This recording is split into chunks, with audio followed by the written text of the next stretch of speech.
네, 지난 시간엔 W 관세평가협정 1조의 주회를 봤는데 보니까 우리가 8조에 대한 주회가 있는데 이것도 봐야 될 것 같아가지고 8조에 대한 주회를 이번 시간에 보도록 하겠습니다.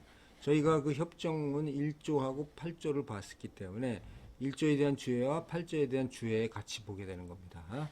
자, 8조에 대한 주회입니다. 자, 처음에 구매수수료라는 용어가 나오죠.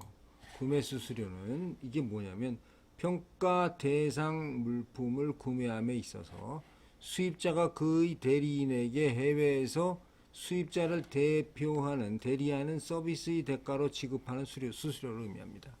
구매수수료 제외한다 할 때 구매수수료 이 용어의 정의가 나와 있습니다. 다음 그 제8조 2항 나오에 명시된 요소들이죠. 우리가 생산 지원비를 계산함에 있어서는 두 가지 요인이 관계가 됩니다. 하나는 요소 자체의 가격이고 또 하나는 그 가격을 수입품에 배분하는 방법입니다. 이들 요소의 배분은 상황에 적절한 합리적인 방법으로 그리고 일반적으로 수락된 회계원칙에 따라 행하여야 합니다. 지금 이 당시에 이 협정이 만들어졌을 때는 약 40 몇 년 전이기 때문에 그때는 이러한 그 물건을 공구라든가 생산 지원을 하는 경우가 많이 있었습니다만 지금은 이렇게 지원하는 경우가 거의 없어요. 다만 의류의 경우에 원단을 제공하는 경우가 있습니다. 그 비용은 이렇게 포함이 되는 거죠.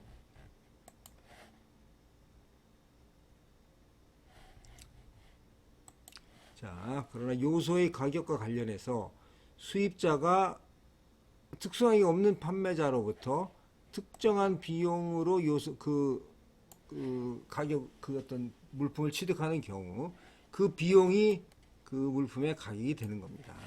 요소라고 컴포넌트라고 하고 있으면 우리 요소로 물품입니다. 그 요소가 수입자 또는 그와 관련 있는 사람에 의하여 생산되는 경우 그 가격은 이를 생산하는 비용이 될 것입니다.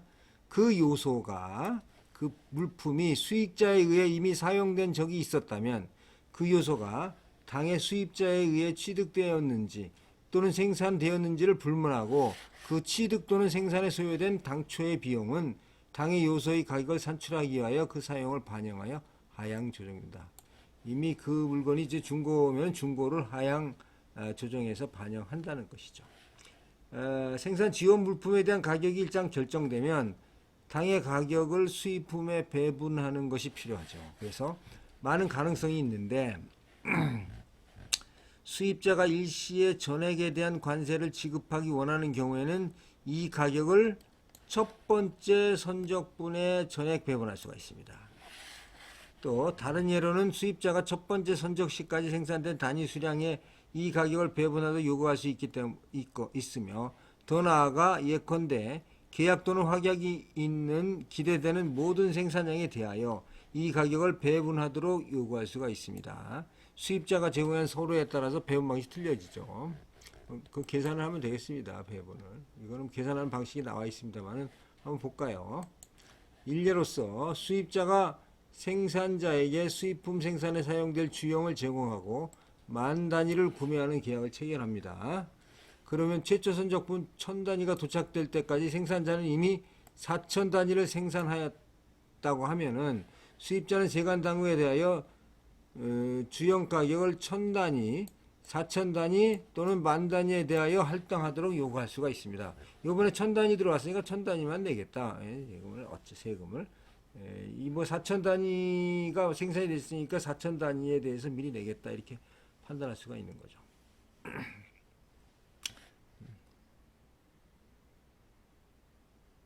계속해서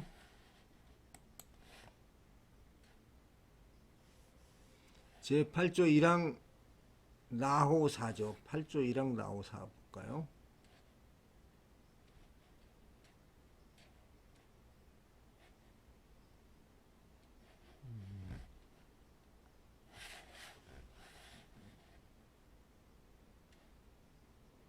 (8조 1항) 나오 나중에 보겠습니다. 명시된 요소에 대한 금액의 추가는 객관적이고 수량할 수 있는 자료를 기초로 하여야 합니다.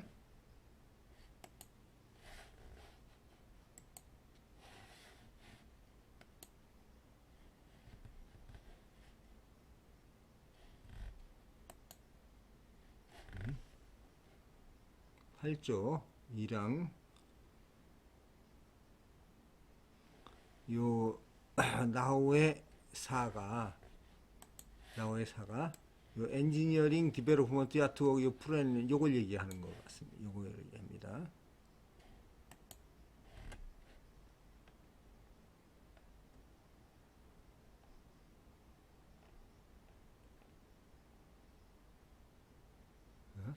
디자인이라든가 1항 나우 4호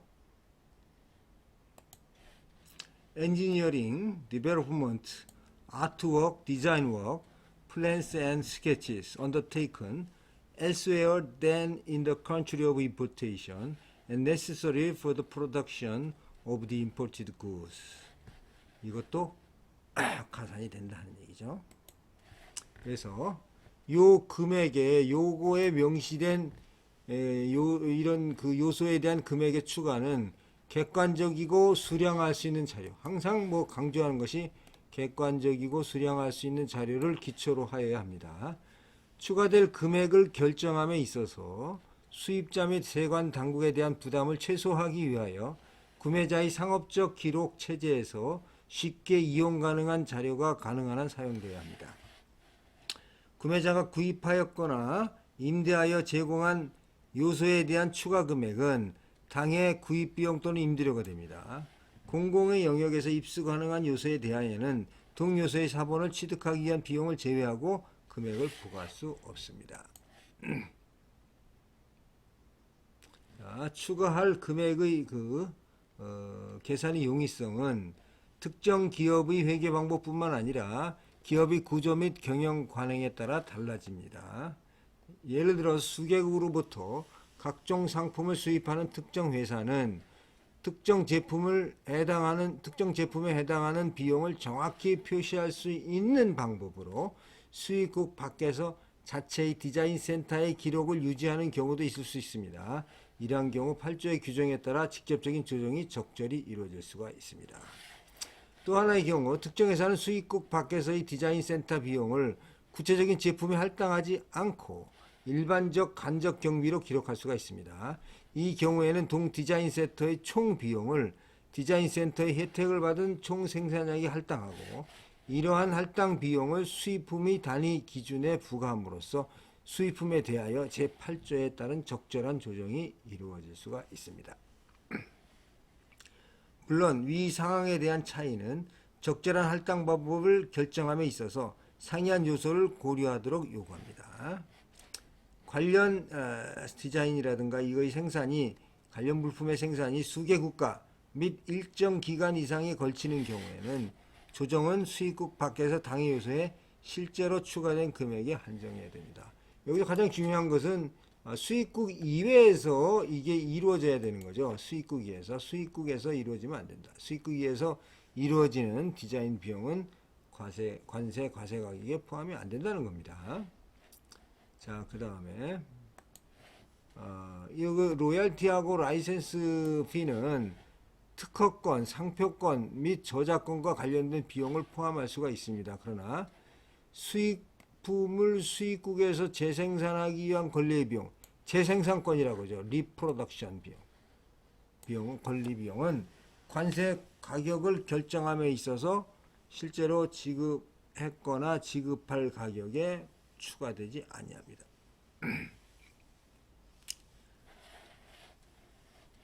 수입품을 분배하거나 재판매하는 권리에 대한 대가로 구매자가 지급하는 금액은 이러한 금액 지급이 수입국에 해당 수출품을 수출하는 조건에 관련된 것이 아니라면 실제로 지급하였거나 지급할 가격에 추가되지 아니합니다.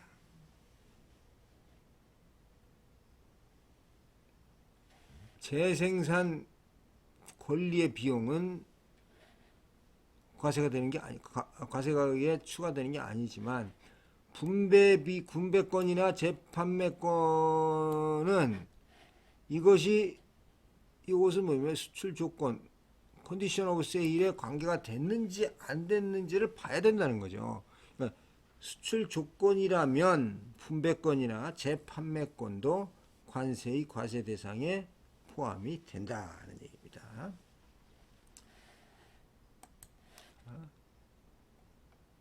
그 다음에 제3항입니다. 제8조의 규정에 따라서 추가되는 것이 요구되는 금액에 대하여는 뭐 계속 나옵니다만 객관적이고 수량할 수 있는 자료가 없을 경우에는 거래 가격은 1조에 따라 결정될 수가 없습니다. 이게 지금 로열티라든가 라이선스 피가 나가는데 이게 계산할 수 없는 그런 그 객관적이고 수량할 수 없는 자료가 있다. 자료가 된다 그러면은 이거는 이런 그 실제 지급 금액에 대한 관세 과세 가격을 결정할 수가 없는 것이겠습니다. 예를 들어서 킬로그램 단위로 수입하여 수입 후 용액으로 제조되는 특정 상품의 1리터를 수입국에서 판매하는 가격을 기초로 사용료가 지급되는 경우입니다. 당해 사용료의 일부는 수입품을 기초로 하고 나머지는 수입품과 관계가 없는 기타 요인, 즉 수입품이 국산 원료와 혼합되어 별도로 구분 인식할 수 없을 경우 또는 사용료를 구매자와 판매자 간에 특별한 재정적 계약과 구분할 수 없는 경우를 기초로 하고 있을 경우에는 이 사용료에 해당하는 금액을 이게 정확하게 계산하기가 상당히 힘들겠죠. 그래서 이거는 부적절하다. 그래서 과세 가격을 인정할 수가 없다는 거죠. 그러나 이 사용료의 금액이 수입품만을 기초로 해서 수입품을 얼마 사용한 거로 해서 돈이 나간다고 하면은 쉽게 수량화될 수 있는 경우에는 실제로 지급하였거나 지급하여야 할 가격에 당해 금액을 추가하는 것이 가능할 것이다 하는 얘기죠. 네, 지금까지 협약 제8조에 대한 주해를 보았습니다. 이것을 보면은 여기에 가장 하여튼 나오는 용어들이 중요한 내용이 일반적으로 수락된 회계 원칙, 그 다음에 아주 이것이 합리적이고 객관적이고 수량할 수 있는 자료를 기초로 해야 돼. 객관적이고 수량할 수 있는 자료를 기초로 해야 된다는 거죠. 항상 객관적이고 수량화할 수 있는 자료를 기초로 하고 또 이게 전부 너무 힘들게 자료를 만들기 어렵기 때문에 수입자 및 세관 당국에 대한 부담을 최소화하기 위하여 구매자의 상업적 기록 체제에서 쉽게 이용한 자료가 가능한 한 사용돼야 한다. 이 자료 만드는데 몇 억씩 들었다 그러면 이건 그리고 자료를 갖다 그렇게 만들었다. 회계법인에서 새로 만들었다. 이런 경우에는 그게 이제 부담이 클 수가 있죠. 그럼 생각을 해봐야 된다 하는 얘기입니다.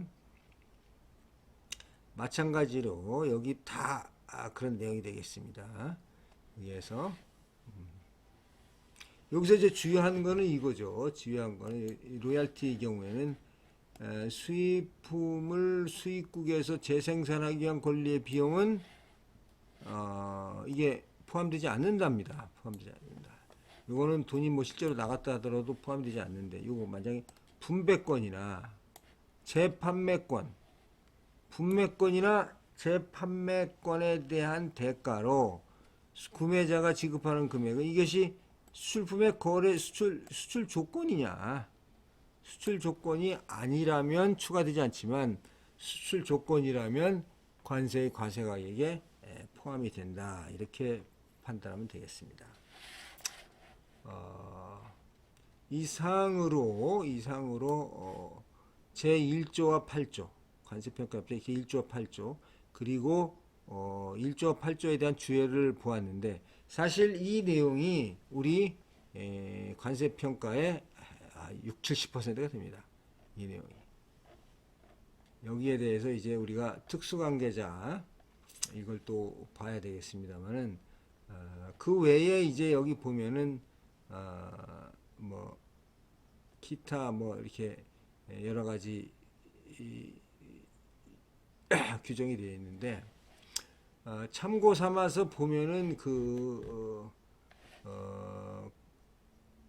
이 관세 평가를 전 세계에서 이거 통일화시키기 위해서는 관세 평가에 관한 기술위원회 (Technical Committee on Customs Valuation이라 그래가지고 이 기술위원회를 두도록 되어 있습니다. 그래서 브뤼셀에서 1년에 한 번씩 회의를 하고 있습니다.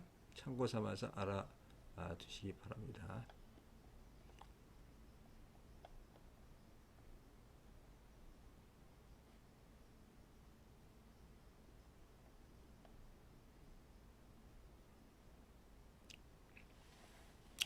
그 다음에 이제 여기 이제 그 관세평가위원회에서 또 이제 그 관세평가위원회에서 이 결정사항이 있는데 이 결정사항에 대해서는 제가 다음 시간에 이렇게 시간이 나는 대로 중간중간에 관세법에 대한 해설을 하면서 이 결정사항에 대한 내용을 설명을 한번 드리도록 하겠습니다. 이상 간략하게 관세평가협약 제8조 주회를 설명을 마치고 다음 시간부터는 저희들이 또 이제 관세법의 규정에 대해서 설명을 하도록 하겠습니다. 감사합니다.